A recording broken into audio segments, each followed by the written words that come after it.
USCHO.com.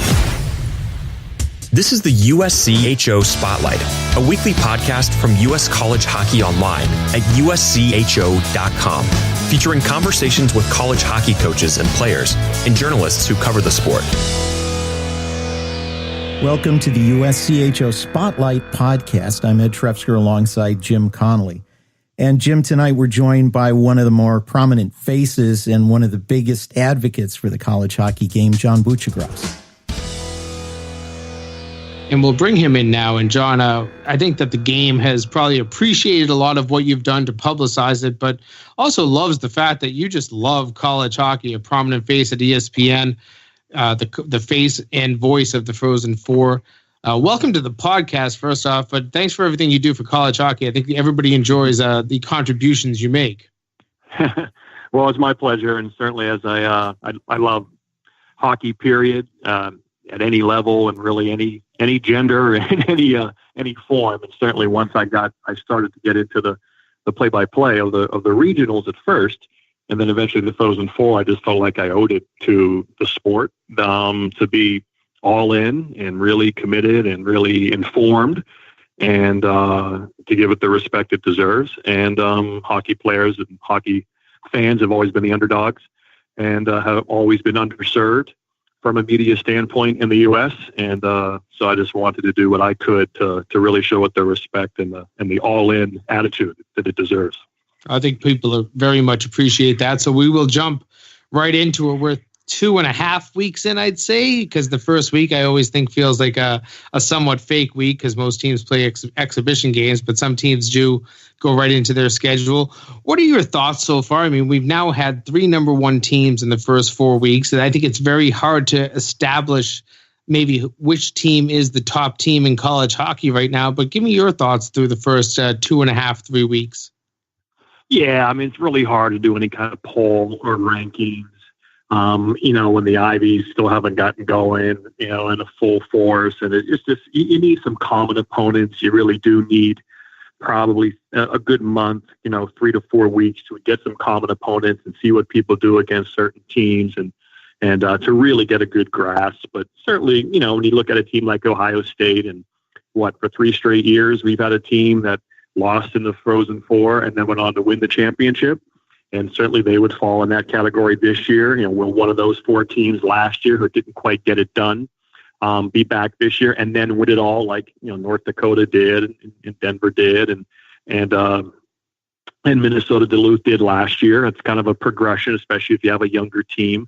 Sometimes obviously you make the Frozen Four and you get decimated and maybe don't quite get the clash you thought you would, or they didn't quite perform like you thought they would. And so then you do drop off. But certainly, Ohio State's a team with so much in return. The goalie looked like he could be good enough. So that's a team that I kind of looked at before the year as a team that could at least have a pretty good shot to get back to the Frozen Four. When you look at the conferences right now, and I guess we maybe put too much of a weight on it, but the first 3 weeks you play so many non-conference games that you can start getting a view of how the conferences are going to do. And you see the NCHC and the Big Ten kind of running away with the non-conference play thus far, both of them well above 600 winning percentage. And then you see a conference like Hockey East, which has been a perennial conference for so long. They had a tough year last year. I think they called it tough at 521, and now they're, in the 420s in terms of winning percentage. Do you feel that there's some sort of a separation being made between the Western conferences, at least the NCHC and Big Ten, and maybe Hockey East? Yeah, certainly. I think the Big Ten will be the strongest conference this year. I really like that entire conference from top to bottom.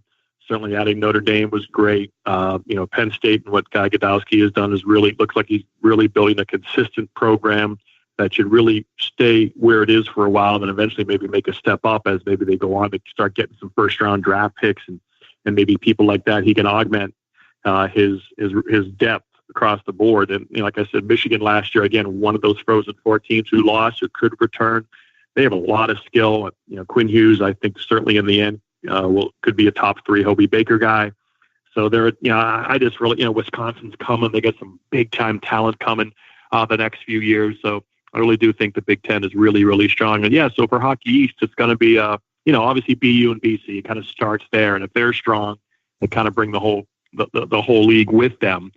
Providence is probably building, maybe the most consistent power right now. The team that every year you seem like they're going to have a real good chance to get to the Frozen Four, and I think in the end they're going to win the regular season.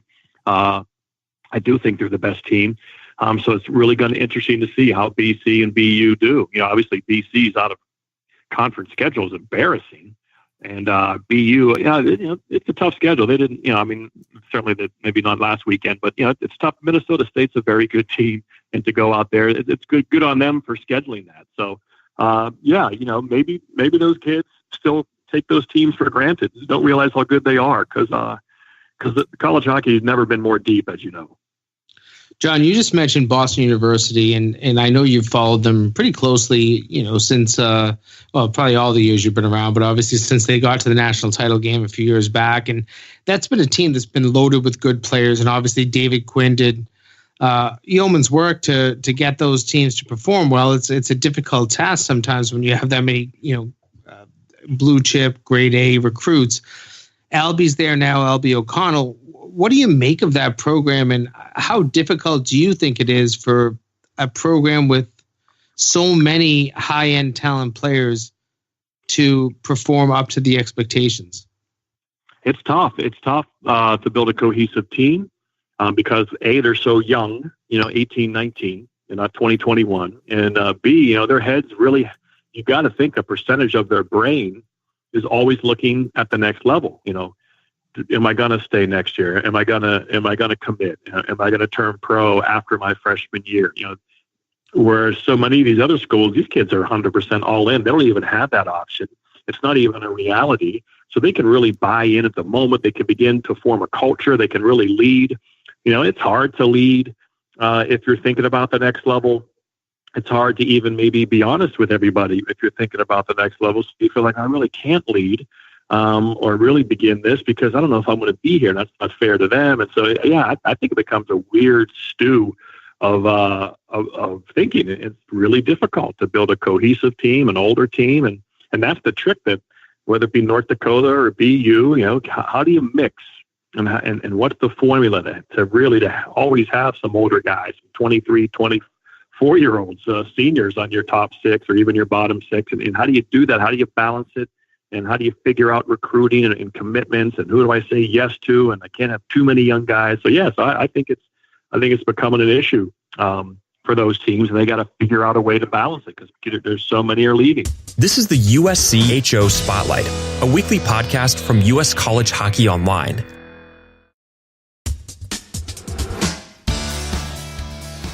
We're speaking with ESPN's John Buccigross. John, you're talking about college players going to the NHL. Mike Snee and College Hockey Inc. would be thrilled to have the kind of results that we're having right now. About 30% of the players in the NHL.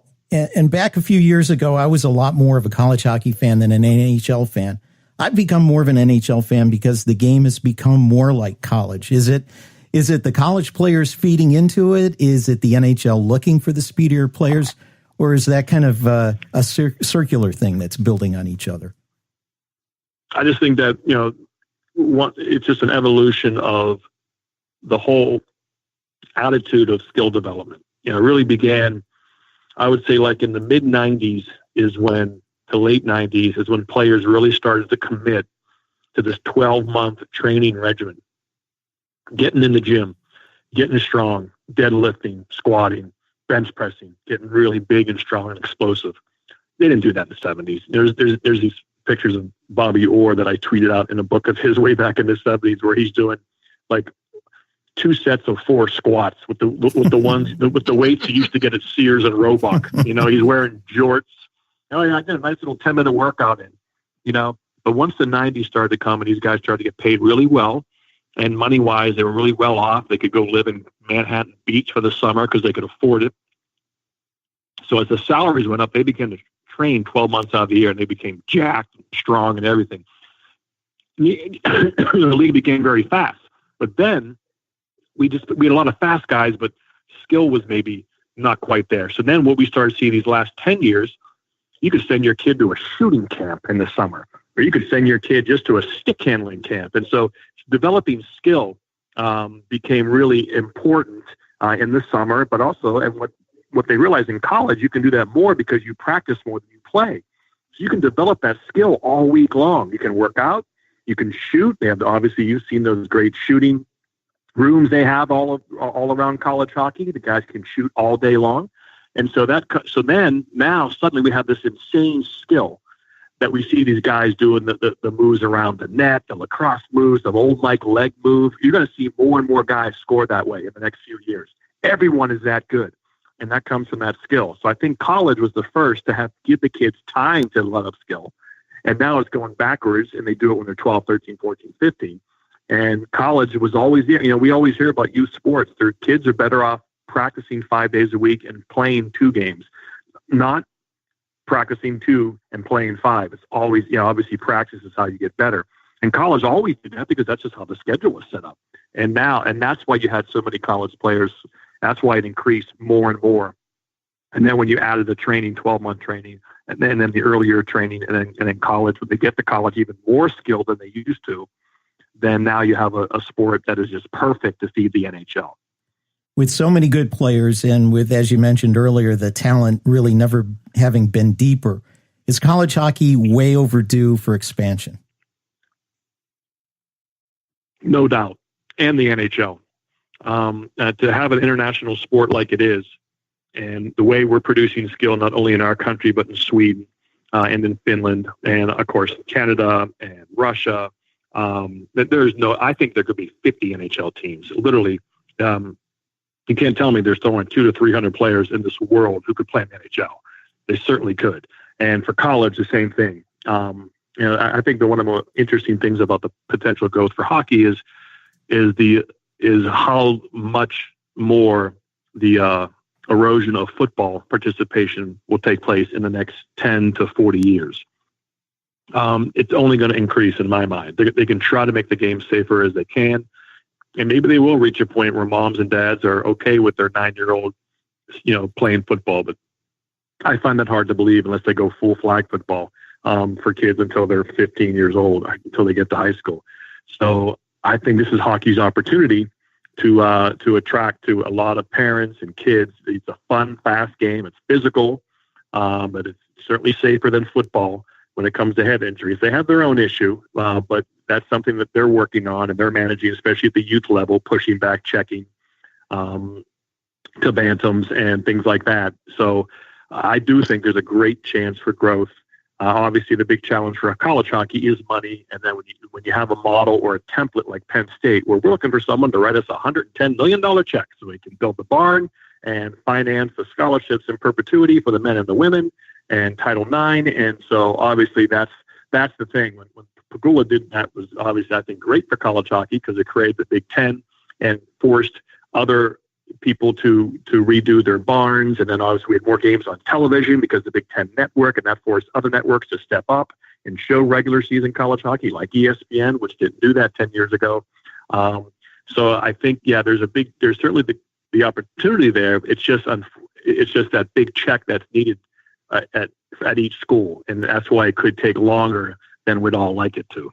One of the areas they point to a lot is the Southwest. Arizona State needs to get some Pac-12 buddies. Maybe with the U.S. Hockey Hall of Fame game, Minnesota and North Dakota and Vegas, maybe UNLV will be paying attention. I've always said that, and that's why I want more NHL teams, whether it be 50 or whatever, because there's nothing that creates hockey fans more than NHL hockey teams do. We've seen it in Dallas, what it did for the explosion of high school hockey, Columbus, Ohio, Nashville.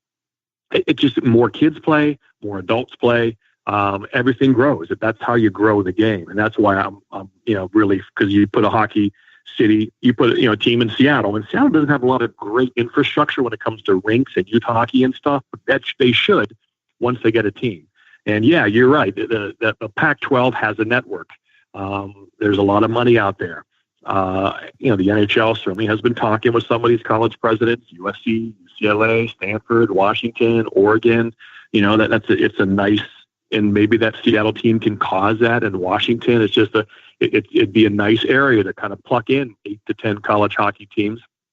It's the kind of sport that tends to have kids who are, have good educations. Their GPAs are legit. They're normally pretty good students and really good all around students. And so I think it's a sport that would be attractive to universities and would attract good students. And so, so I think that is the gold rush, certainly for college hockey.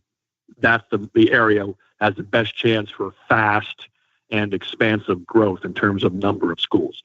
You mentioned kind of non-traditional NHL cities and growth. Another one of those is Tampa, which has done a wonderful job hosting the Frozen Four. Are there some other NHL cities you'd like to see become Frozen Four hosts?